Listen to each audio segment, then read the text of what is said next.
Atención pasajeros con destino al país de la ficción. Próximo destino, columna de literatura a cargo de la profesora y licenciada Jorgelina Garrote. Un viaje con vos, de novela.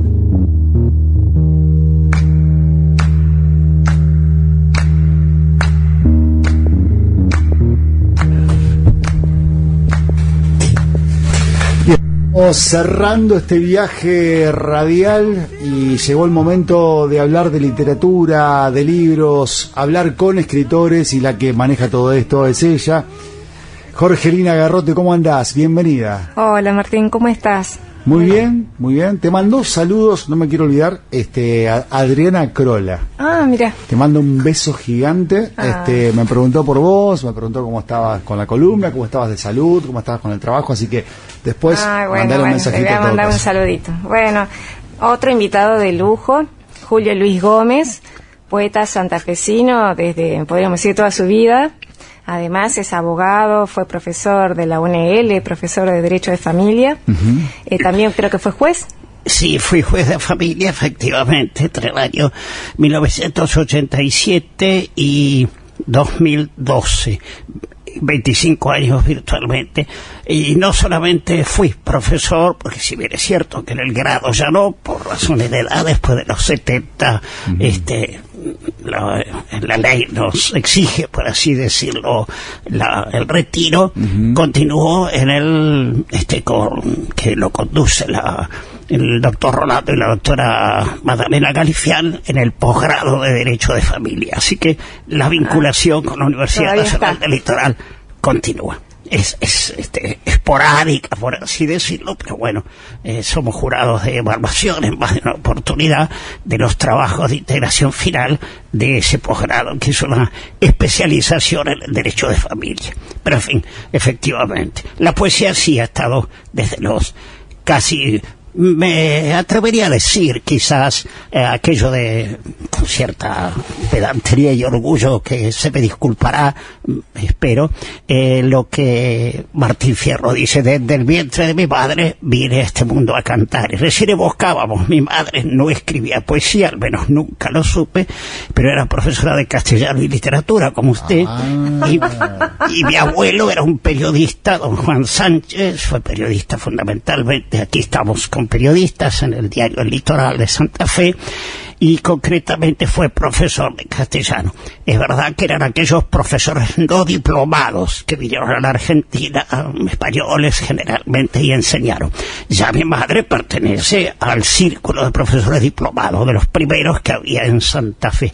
La más se graduó en Paraná en el año 1940, por allí, y el abuelo había fallecido en 1934. Pero entre los documentos que guardo de él, no demasiados, tengo un ejemplar del diario, me parece que del Litoral. En esa época había varios diarios en donde concretamente él habló en la escuela industrial, aunque no enseñaba en la industrial que yo sepa, sobre el valor y la necesidad de mantener el idioma, el buen idioma. Así que concretamente anda por allí en la sangre las letras desde siempre. Están en los genes. Los genes, sin duda. Vamos a hablar del último libro de don Julio Luis, que se editó a fines del año pasado, octubre. Ya fue la primera presentación con Néstor Fenoglio en el mercado del Progreso. Y bueno, él me había obsequiado ya en noviembre, diciembre, un ejemplar. Lo estuve leyendo en el verano, y bueno, quería traerlo también para que la gente pudiera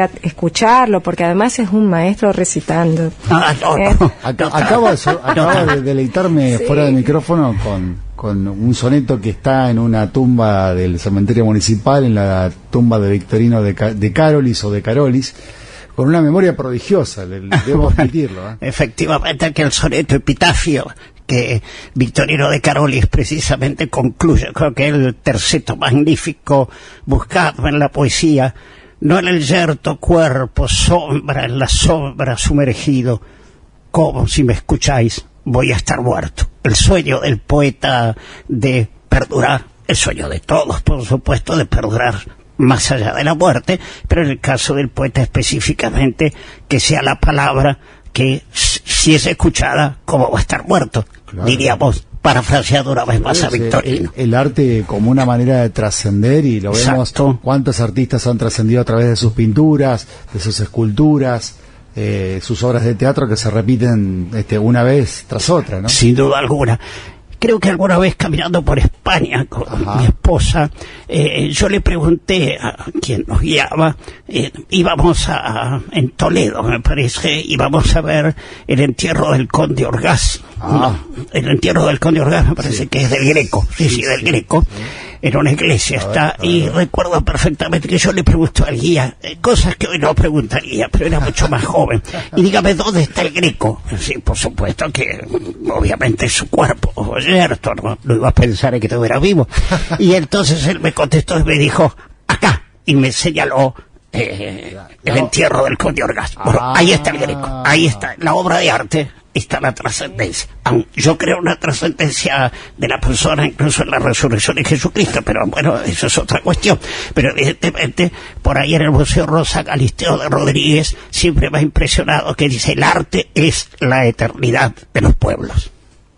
Tomá para vos, sobre todo para esos que dicen que la cultura es accesoria y hay que desfinanciarla, porque se hacen películas que nadie mira.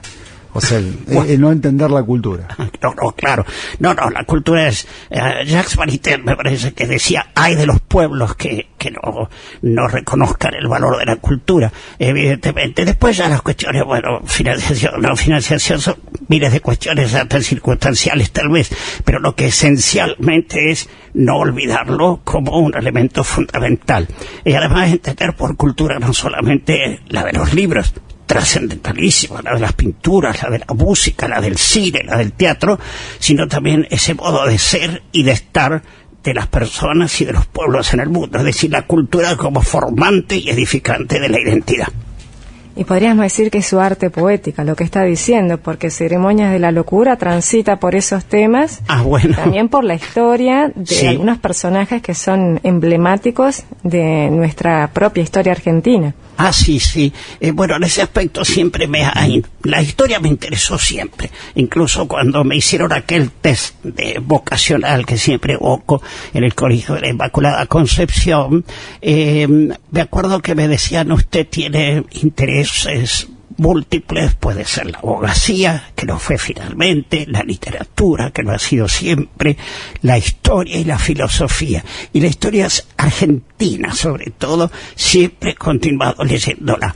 Fundamentalmente ese siglo XIX, que uno podría decir, bueno, ya está concluido. No, creo con una profesora de historia que me dijo una oportunidad, parienta de mi esposa, me dijo una oportunidad, el largo siglo XIX. ¿Cuántos temas que hoy debatimos? La relación nación-provincia, claro, por ejemplo, ya Alberdi la dejó anunciada cuando decía que el que tocara esa relación tocaba arena caliente, es decir, son temas que están vigentes. Y estos personajes que, como dice muy bien Jorgelina, usted están ahí presentes en Ceremonias de la Locura, ya estaban en la memoria vivos de 2018. Concretamente están trabajados, valga la distancia de la jerarquía de la obra de él, por supuesto, a la Borges, es decir, conjeturalmente. Rogelio Alanís me decía la otra vez que a veces efectivamente los poemas, como el conjetural de Borges, están en última instancia escritos en los intersticios de eso que precisamente los historiadores no han escrito, no por torpeza de ellos, sino porque ellos deben escribir, por supuesto, claro, fundados en los documentos. Por eso le he puesto como epígrafe a esa zona unas palabras de un gran poeta argentino de Entre Ríos, de Villaguay, que es Miguel Ángel Federi. Un poema no debe adolecer de las imprecisiones de la historia. Es decir, Rogelio Alanís me decía la otra vez en una conversación, a veces el poeta resuelve alguna cuestión que el historiador no pudo resolver. Pero no es que no la pudo resolver, tenía que respetar su propia disciplina. El poeta tiene esas libertades maravillosas. Vamos a contarles quiénes son esos personajes que están en el poemario. Bueno, por ejemplo, está La Cabeza, es un poema que trata de aquel episodio que todos sabemos, de cuando al general Francisco Pancho Ramírez lo derrotan, le volean el caballo románticamente se dice que por haber defendido a la Delfina, y entonces le mandan a López la cabeza, que la embalsama, de eso hoy tenemos documentos, la embalsama el protomédico Rodríguez, que era suegro de don Manuel Rodríguez Sarmiento, que era un médico de Galicia, originario de Galicia, que vivió aquí en Santa Fe, murió aquí en Santa Fe en 1837, un año antes que el brigadier, y concretamente esa cabeza embalsamada cuelga un tiempo en una jaula, por así decirlo, y se exhibe en las puertas del Cabildo hasta que el canónigo Amenábar, amigo y consejero espiritual del brigadier, le dice: esto no puede ser, es cabeza humana exhibida. Entonces, bueno, ¿dónde está sepultada? Y ahí hay todo un misterio, ¿no? Se la ha venido siempre buscando y hasta ahora no se la ha encontrado. Entonces, concretamente, uno de los poemas, por ejemplo, es La cabeza, es decir, que evoca ese episodio.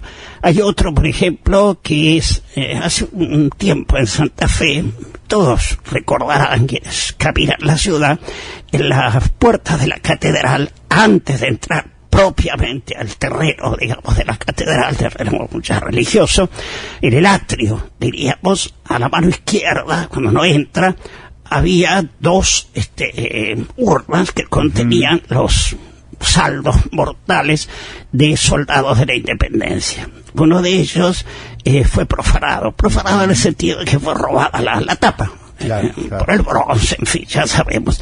Y a mí me llegó enviada por alguien una fotografía tomada a la distancia, por supuesto, con los escasos saldos que allí había. Y entonces, concretamente, yo escribí un poema dedicado a esta circunstancia. Que él termina diciendo, le hago hablar al personaje, él termina diciendo que no lo vuelvan, digamos, a cubrir o a sepultar. Total, la patria vive y es mi gloria. Es decir, la gloria es haber peleado por la patria y perderse en la memoria de todos. Sin embargo, con buen criterio, yo había escrito ya el poema, se lo ha rescatado y está ahora en la capilla de la Santa Cruz, y cuando uno entra a mano derecha están los dos soldados de la independencia, que me parece muy bien que así se lo haya hecho, ¿no? Por eso a veces incluso el poeta habla o hace hablar a los personajes, como decíamos hoy, conjeturalmente. Pero bueno, ese también es otro personaje. Y así hay otros, ¿no? Me parece que está por ahí Damasita Boedo, aquella amante del general Lavalle, que lo contempla muerto y que precisamente va con su corazón. No sabemos si fue ella la que lo llevaba. Sabemos que los soldados descarnaron el cuerpo en el arroyo de la Agua Calera y lo llevaron para evitar que los soldados que lo perseguían, que ante Rosas, concretamente hubieran, digamos, profanado, por así decirlo, su cuerpo. Bueno, lo envolvieron en una bolsita a los huesos, a los saldos mortales, y el corazón me parece que lo ponen en una, si no recuerdo mal, con aguardiente, es decir, las conservaciones que podían hacer en ese momento y en esas circunstancias. Entonces yo imagino que la Damasita Boeda era una reflexión sobre la cercanía de la muerte, que se puede pasar de una noche de amor a la muerte casi inmediatamente. Bueno, en definitiva, la Damasita Boeda se plantea esto y va llevando el corazón, que en sus manos sigue latiendo, es decir, sigue latiendo el amor y la lucha de Lavalle, que bueno, más acá de las posturas que podamos tener históricamente, es uno de los hombres fundamentales. Otro de los poemas, por ejemplo, también vinculado a Lavalle, es cuando el general Lavalle le escribe a su esposa, una frase que realmente, que poeta el general Lavalle: mis cenizas te abrazarán. Es decir, después de muerto te abrazaré. Y le imagino que... Muy Quevedo eso, ¿eh? ¿Cómo? Claro. Muy Quevedo. Ah, sí, claro. En definitiva, muy Quevedo. Es lo primero que aparece en el poemario. Claro. Uno dice, sí, todo esto está dedicado a Quevedo, no solo por la forma, sino también por los temas. El amor, la justicia, la polvo muerte. Serán más polvo enamorado. Sí. Efectivamente. Bueno, claro. Una vez me preguntaron, no me acuerdo dónde, cuál eran que diera el nombre de 3 poetas. que para mí hayan sido fundamentales, por supuesto que uno estaba forzado a decir 3. Son muchos más, pero concretamente yo nombré Quevedo, nombré Machado, Antonio, aunque Manuel me pareció un poeta fantástico también, magnífico, otra Lidia, por supuesto, que es su hermano, y Borges. Así que por lo tanto, efectivamente, bueno, Santiago Silvester, que nos ha honrado con un prólogo en este libro, concluye diciendo en la línea de Quevedo, en la dirección de Quevedo, es decir, efectivamente, Quevedo es concretamente, quizás diría, mi gran maestro. ¿Qué más decir? Pero además hay otras citas de grandes poetas, iba a decir escritores, grandes poetas, porque la primera cita es de Alejandra Pizarnik. También tenemos a Alejandro Nicotra, y por allá está también León Gieco. Ajá, se coló León Gieco ahí. Sí. Hay muchos epígrafes y muchas dedicatorias. ¿Pero qué hay de León Gieco, por ejemplo? Porque usted es un hombre muy culto, hablando de cultura, ¿no? Desde el principio, aparecen clásicos y de repente se mete el rock, se mete la música popular. Sí, bueno, en realidad León Gieco, reconozco que fue uno de los epígrafes que más me costó, por así decirlo. Me atrevería a decir que fue el último que encontré, porque por supuesto que en la organización de un libro uno va escribiendo poemas, dijera, la poesía se va haciendo, diría Luisina Crespi, que ha sido otra de las invitadas de ustedes. La poesía se va haciendo y después, me atrevo a decir yo, se organiza, y los poemas no solo son lo que las palabras dicen, sino lo que las palabras se dicen entre sí. Y en este aspecto concretamente yo había escrito 2 o 3 poemas que lo que hacen es trabajar con la injusticia. Por eso vienen desde Fuego de Troya, que es un poema dedicado a la guerra realmente. Los dioses mandan, que también está inspirado en una página de la Ilíada. Después aparece La fiesta de la vida, que es un poema que yo escribo muchos años después de haber visitado Bahía.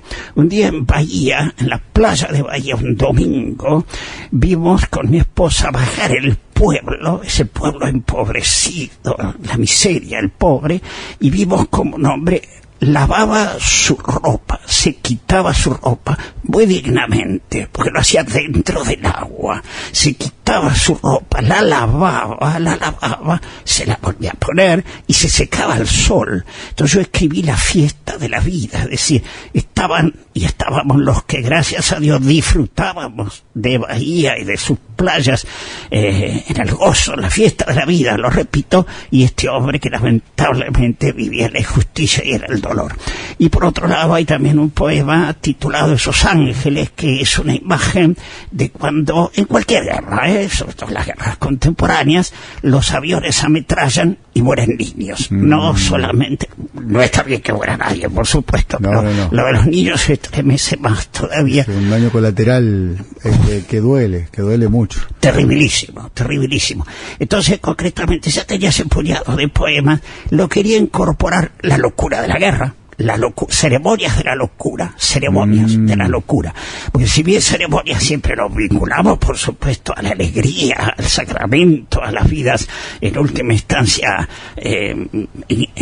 insertas en algo ceremonial, en última instancia locura también es cierto oxímoron, ¿no?, entre ceremonias y de la locura, y en este caso concretamente la locura de la guerra y de la injusticia, y encontré este epígrafe, y por supuesto que puse, ya lo estarán ustedes adivinando, lo que puse fue concretamente, es un monstruo grande y pisa fuerte toda la pobre inocencia de la gente, aquel que uno lo dice, y la estoy buscando siempre, no solo al propio León Gieco, sino también a la inolvidable Mercedes Sosa, cantándolo. Solo le pido a Dios. que no me sea indiferente, es decir, que no me sea indiferente. Después la respuesta de cada uno, bueno, dependerá de tantas circunstancias de la vida, ¿no? Efectivamente está también León Gieco, está Nicotra, Alejandro Nicotra, y volvemos a Alejandra Pizarnik. Efectivamente, a mí me parece, y el epígrafe de ella allí, es que la poesía es el lugar donde todo sucede, es decir, evidentemente, por eso, de alguna manera, siempre se ha vinculado la poesía con la locura, es decir, de alguna manera el arte en su trascendencia nos vincula también a la locura. No una pérdida de la razón necesariamente, no estoy diciendo esto, sino precisamente a una transracionalidad que es imprescindible también para interpretar y vivir la condición humana. Bueno, no sé si quiere leer un poema porque ya fue recitando versos, ya como para darle un cierre. La verdad que incluso desnudó la cocina de su escritura, sus lecturas, ¿sí? Aprovecho mientras busca el poema, Julio, para decirle que hay gente que le manda saludos. Dice: saludos y bendecida jornada al maestro, con mayúscula, doctor Gómez, de parte de otro doctor, Noverasco, Tito Noverasco. Ah, sí, efectivamente, lo recuerdo, Tito, hace mucho tiempo que no lo veo. Bueno, lo de maestro, muchas gracias, Tito, pero evidentemente creo que, como decía Juan L. Ortiz, es una exageración de los buenos amigos.